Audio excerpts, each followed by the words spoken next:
Meghan Markle believed the moment had finally arrived to reclaim her place in Hollywood. New projects were being discussed, powerful names were circling, and carefully chosen signals suggested a major return. But behind the excitement, one question was already spreading, and it threatened to destroy the comeback before it began. For Meghan, this was never simply another business announcement. It was meant to be a declaration. She had spent years being defined by palace tension, explosive interviews, family division, and the decision to leave Britain beside Prince Harry. Now she wanted the world to see something different. A woman moving forward, building independently, and refusing to remain trapped inside the royal story that had followed her across continents. Every quiet meeting carried enormous meaning. Entertainment figures were reportedly being approached. New ideas were discussed behind closed doors. Brand plans were studied, possible productions considered, and professional relationships carefully tested. Nothing could appear rushed. Nothing could look desperate. Meghan understood that this comeback had to feel natural, powerful, and inevitable. Her supporters believed it was proof that she had survived everything the monarchy had placed before her. To them, she was no longer waiting for royal approval. She was shaping her own future. Her critics saw something very different. They argued that Meghan's greatest influence still came from the title, the marriage, and the conflict she claimed to have left behind. That division made the stakes dangerously personal. Success would justify the sacrifices, the broken relationships, and the years of public judgment. It would prove that leaving royal duty had not reduced her power. But failure would be used as evidence that the palace had always been the true source of her importance. Harry supported her publicly. He understood how much this moment mattered and how deeply Meghan wanted to be recognized beyond royal scandal. Yet privately, he carried a fear she could not easily dismiss. Hollywood attention had a price. Every interview could reopen an old wound. Every new partnership could create demands for private stories. Every headline could drag his father, his brother, and the palace back into their lives. Inside royal circles, the silence was watchful rather than peaceful. Officials knew Meghan's return could revive questions about family arguments, private negotiations, and decisions the monarchy preferred to leave buried. They were not merely watching her career. They were waiting to discover what material might be used to support it. Then Tom Bower entered the conversation. He was not known for accepting polished reinventions without examining what stood beneath them. And he was not preparing to question Meghan's ambition or celebrity. His challenge would cut deeper. While her team believed they controlled the timing, the message, and the audience, Bower was preparing to move the entire story beyond their control. As Meghan's comeback strategy moved quietly into place, Tom Bower began examining the one weakness no publicity campaign could easily hide. Whether Hollywood wanted Meghan herself, or merely the royal controversy surrounding her. The invitations looked promising. The conversations sounded respectful, and the possibilities appeared endless. Yet behind Hollywood's welcoming language was an unspoken condition Meghan's team could not ignore. The industry was interested, but only if she could deliver something more valuable than fame, royal connections, or another carefully controlled personal reinvention. Meghan entered those discussions with the confidence of someone who had already commanded global attention. She knew what it meant to dominate headlines, divide public opinion, and become the center of conversations far beyond entertainment. Few actors ever reached that level of recognition. But Hollywood measured power differently. Attention could open a door, yet it could not guarantee that the door would remain open. Executives wanted certainty. They wanted audiences, momentum, market value, and a reason to believe the next project would matter after the first burst of publicity faded. Royal fame had made Meghan impossible to ignore. But fame created by monarchy was not the same as lasting control inside the entertainment industry. That difference was becoming harder to avoid. Behind the careful praise, another expectation began to emerge. Some wanted deeper confession. Others wanted royal access, private emotion, unresolved pain, or details that had never been heard before. The message was rarely spoken directly, but Meghan understood it. The strongest interest often appeared when the conversation returned to Harry, the palace, or the family they had left behind. That was the condition she resisted most. Meghan did not want royal suffering to become the permanent price of relevance. She wanted to be judged by her ideas, her producing ability, her voice, and the cultural influence she believed she could build without returning to old wounds. Yet some advisers argued that the unresolved conflict with the monarchy remained her greatest commercial advantage. The contradiction cut deeply. She had left the institution to gain freedom, but the industry kept measuring her value by the connection she wanted to escape. Every attempt at independence seemed to lead back to the same royal doors. Harry grew increasingly uneasy. He knew how easily private pain could be transformed into public content. What began as a project could become another confession. What began as promotion could become another battle with his father, his brother, and the people he had already lost. Inside their professional circle, the pressure created a quiet divide. One side believed Meghan needed a polished reinvention built on glamour, ambition, and control. The other warned that audiences might not stay unless deeper revelations followed. Earlier expectations had not created the lasting transformation she had hoped for, making this comeback feel even more fragile. Still, Meghan insisted she could succeed without reopening the royal war.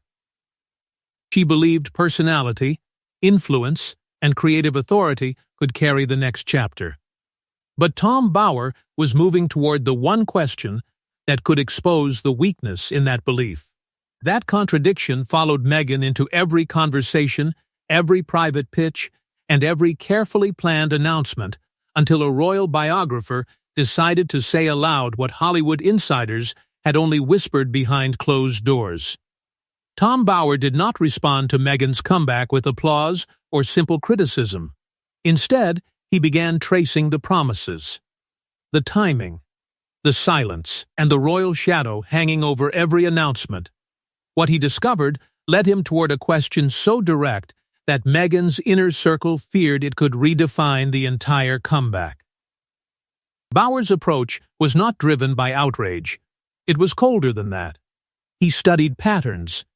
He compared confident announcements with delayed projects, examined carefully timed appearances, and noticed how often a promised new beginning was followed by silence. To him, the real story was not what Meghan's team revealed. It was what remained unfinished, unexplained, or quietly removed from the conversation. The comeback was being presented as a fresh chapter, yet Meghan's public identity still seemed tied to the conflict she wanted to leave behind. Her name continued to carry the palace, the interviews, the family division, and Harry's unresolved struggle with the monarchy. Bower began asking whether a reinvention could truly be called independent when its power still came from the same royal shadow. He also saw confusion at the center of the strategy. Was Meghan returning as an actress, a producer, an entrepreneur, a lifestyle authority, a public campaigner? Or was she still the woman expected to reveal what happened behind palace doors? Each role offered possibility, but together they risked creating uncertainty. Too many versions of Meghan could leave the audience unsure which one they were being asked to believe. Her advisors expected criticism. They were prepared for accusations about ambition, privilege, titles, and control. What unsettled them was the possibility that Bower would question the credibility of the comeback itself. That challenge could turn every delay into evidence, every announcement into a test, and every silence into suspicion. Private concern deepened that he might connect professional setbacks to Meghan's reputation for tightly managing relationships and public narratives. Advisors warned her not to respond too quickly. A direct attack could make Bauer's argument more powerful. But refusing to answer carried its own danger. Silence could allow the question to spread without resistance. Harry felt the trap immediately. His instinct was to defend his wife, yet he knew that another public confrontation could become another headline about division, anger, and royal betrayal. The palace understood the danger too. Officials feared that Meghan might defend her Hollywood relevance by returning to the one subject guaranteed to command attention: the royal family. No one inside the monarchy was celebrating. If Meghan felt cornered, she might reveal conversations, decisions, or private tensions that had never fully reached the public. As Bauer prepared to speak, Meghan expected another familiar accusation about status or ambition. What came instead was far more destabilizing. Then, Bauer stopped discussing Meghan's past and turned directly toward her future, asking the question that transformed a Hollywood comeback into a public test of identity, credibility, and survival. The question was not shouted, exaggerated, or wrapped in scandalous language. That was what made it so dangerous. Tom Bauer simply asked what Meghan Markle's Hollywood comeback actually offered once the royal revelations, palace accusations, and Prince Harry's family conflict were removed, and suddenly, the entire strategy appeared exposed. His challenge was brutally simple. Could Meghan build a genuine Hollywood future without depending on her royal connection, her grievances against the palace, or the unfinished war between Harry and his family? It was not a criticism of one project. It questioned the foundation beneath every promise of reinvention. Inside Meghan's circle, the effect was immediate. Advisors understood that the question was easy to repeat and almost impossible to contain. It could appear in headlines, industry meetings, interviews, and online debates. Every future announcement would now be examined through the same unforgiving test. Bauer had placed Meghan in an impossible position. If she defended the importance of her royal experiences, critics could claim she still needed the monarchy. If she rejected that connection completely, she would have to prove that her influence could survive without it. Her private reaction was a mixture of anger and disbelief. Long before Harry, she had worked, auditioned, built relationships, and fought for recognition. Yet once again, that history seemed to disappear beneath the weight of her marriage and royal departure. To Meghan, the question reduced her life to titles, interviews, and family conflict. It treated everything that came before as though it no longer mattered. But Bauer's argument carried another edge. Recognition alone was not enough. Hollywood required a clear product, reliable partnerships, creative discipline, and an audience willing to remain after the first wave of curiosity faded. Fame could begin a comeback. It could not sustain one. Harry saw the question as another attempt to humiliate his wife. Still, beneath his anger, he understood why it might resonate. He had watched their story dominate attention, and he knew how often public interest returned to the monarchy. Meghan's advisors divided. Some demanded a forceful response. Others argued that silence, followed by undeniable success, would be more powerful. Yet even a sudden announcement now carried risk. It could appear defensive, rushed, or designed only to answer Bauer. Inside the palace, officials recognized a temporary shift.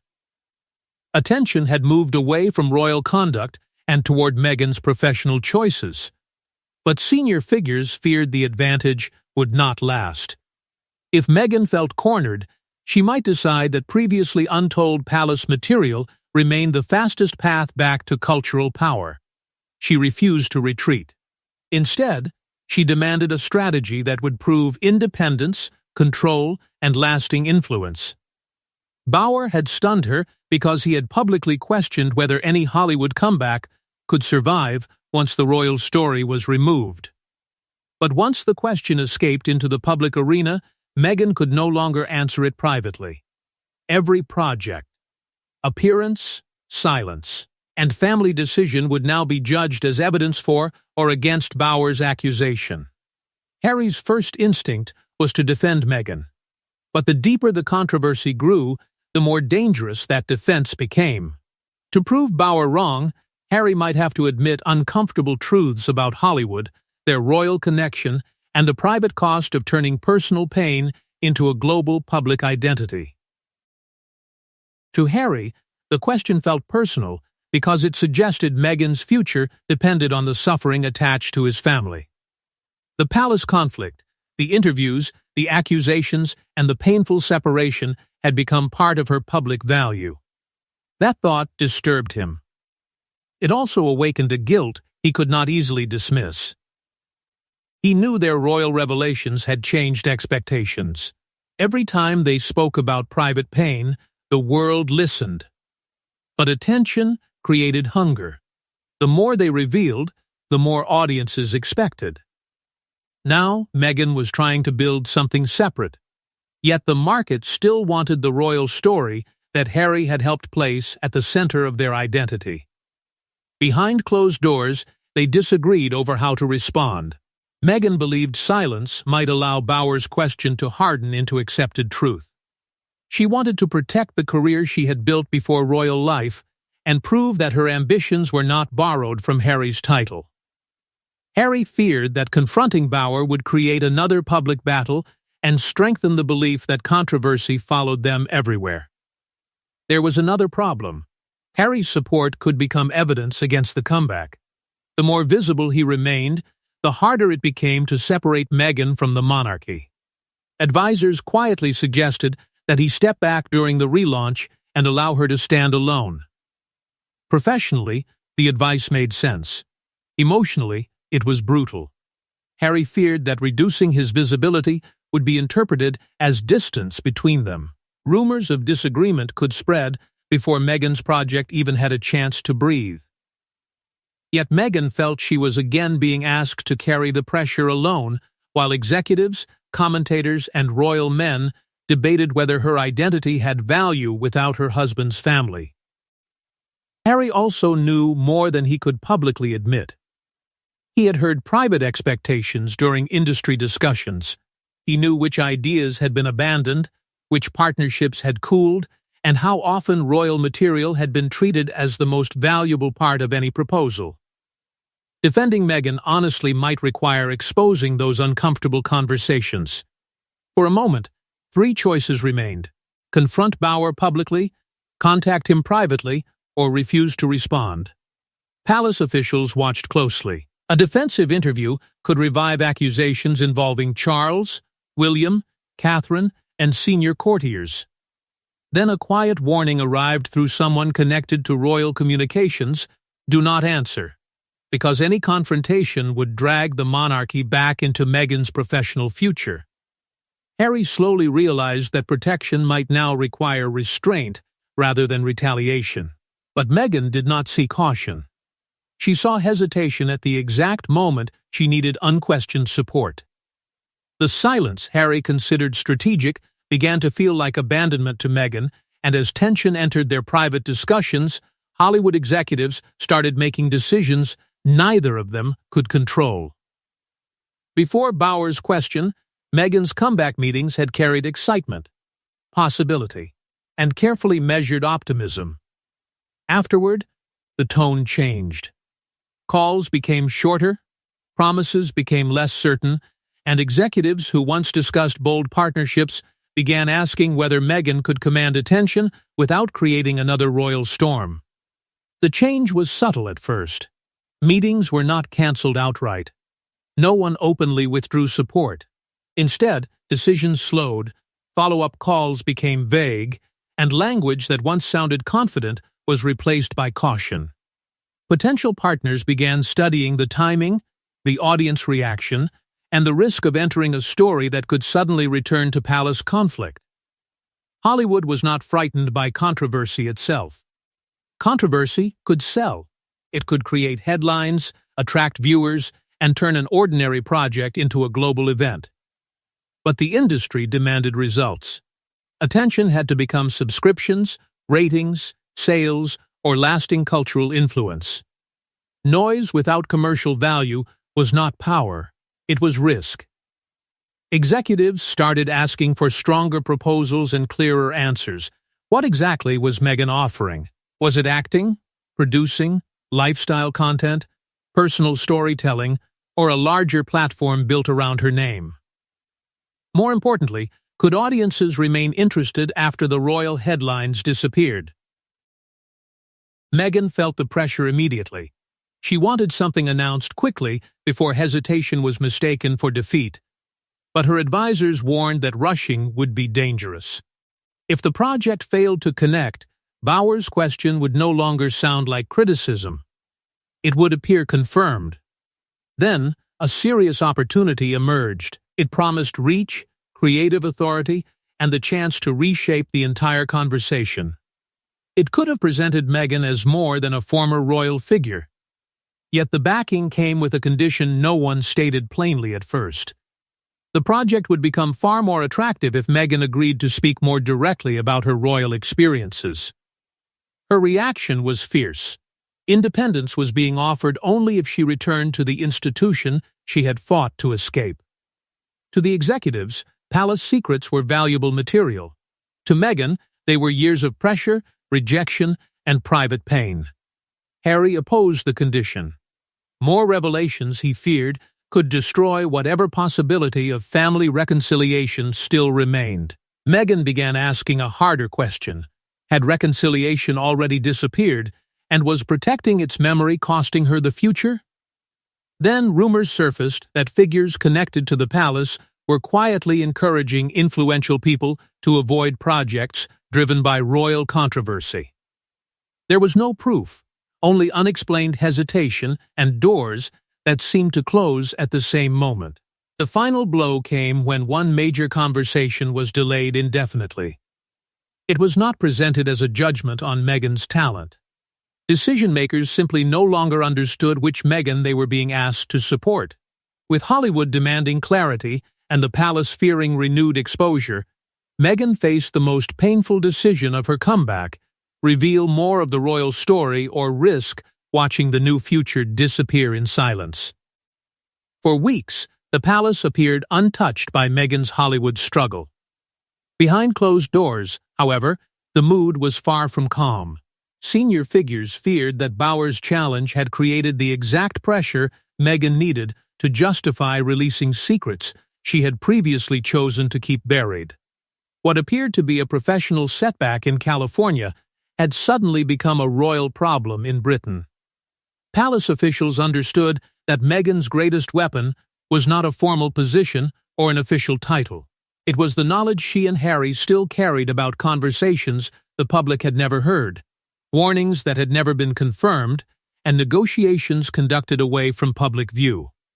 Quiet discussions began around one disturbing question. How much did the couple still know, and how much were they willing to reveal? There were unresolved matters involving inheritance, security, titles, family responsibilities, and the careful management of public image.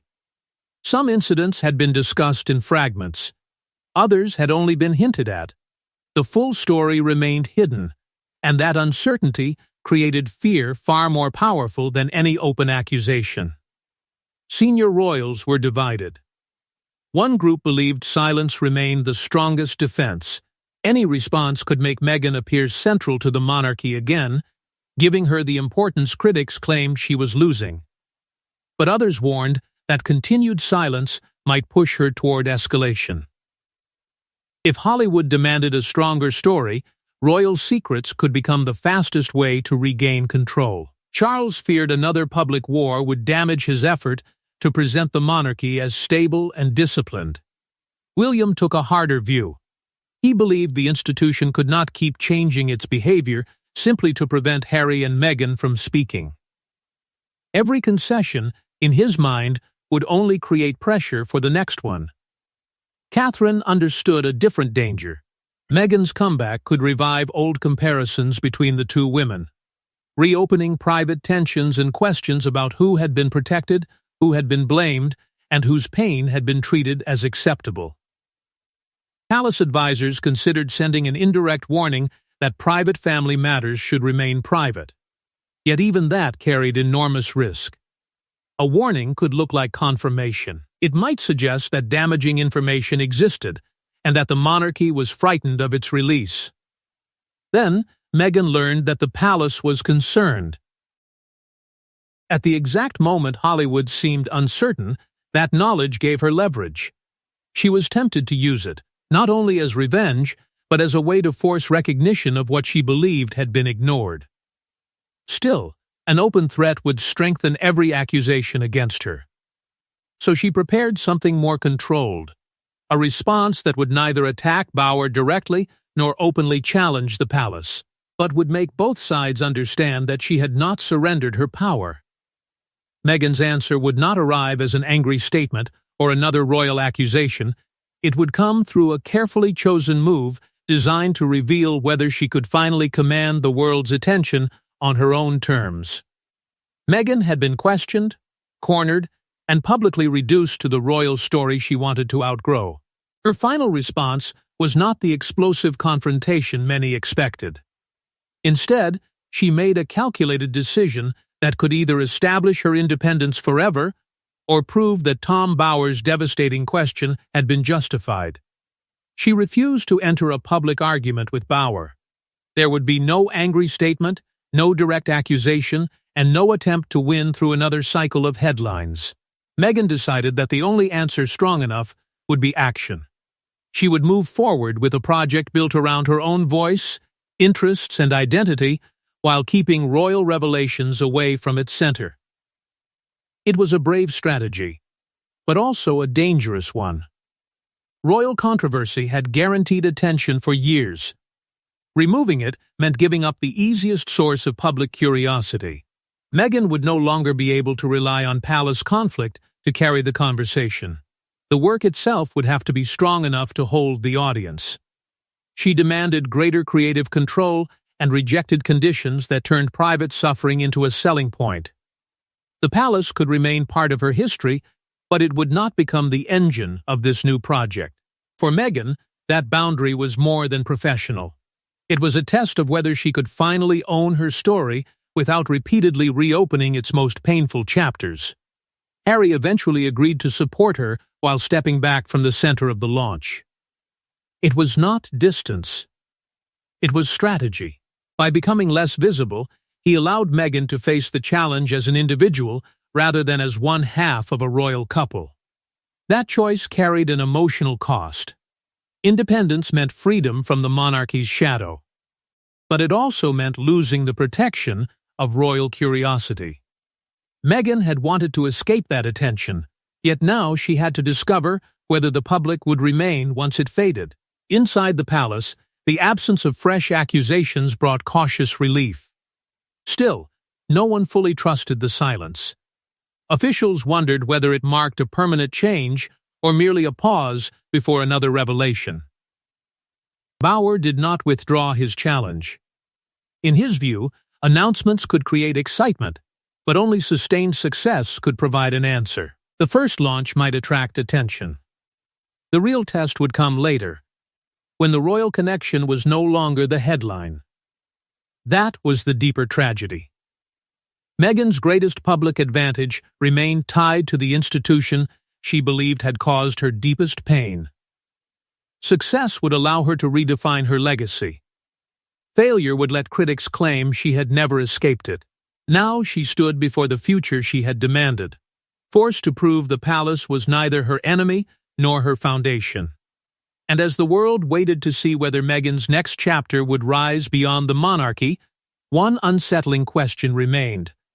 Was Hollywood witnessing the beginning of her true independence, or the final act of a royal story she could never completely escape?